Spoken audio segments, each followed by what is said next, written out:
ni President Bongbong Marcos. Kakatanim lang namin. Oh, harvest na.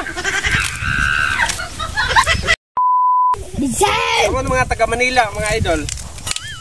Dili mo kakao nugnuani nga anagon sa kuan. Amo adi ng anagon repris kang anagon mo di nga idol gikas punuan.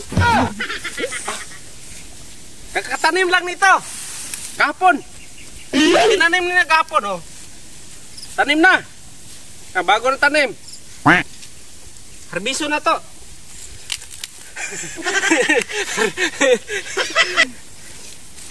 Sabi ni ano ni Idol Bongbong Marcos, kakatanim, itanim natin to. Yan.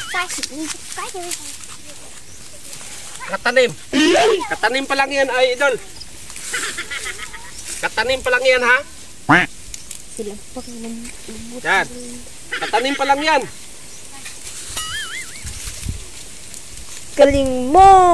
Oh. Katanim. So yan, ha? Baka akala nyo, hindi totoo yung sinasabi ni, ni President Bongbong Marcos. Kakatanim lang namin. Oh. Harvest na.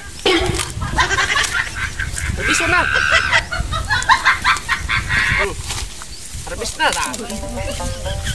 Harvest. Ganyan yan.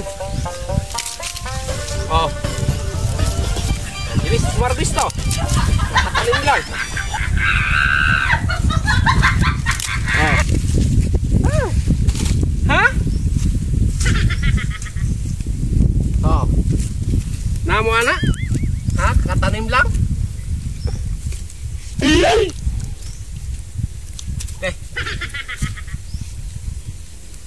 Duha guys, sa dati na ko labayon. Guys.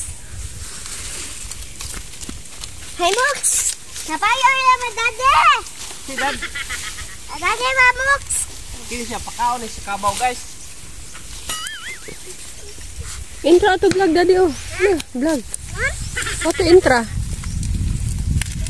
Katanim lang natin, harvest kagad. Ganyan kalupit. Ganyan kalupit ang magsasaka dito. Sigahin na daw. Ganyan kalupit. Tanim ang mga magsasaka sa bundok, kaya huwag niyong istulin. Eh, ganyan ng sa bundok. Katatanim lang, harvest agad. Di ba Mel?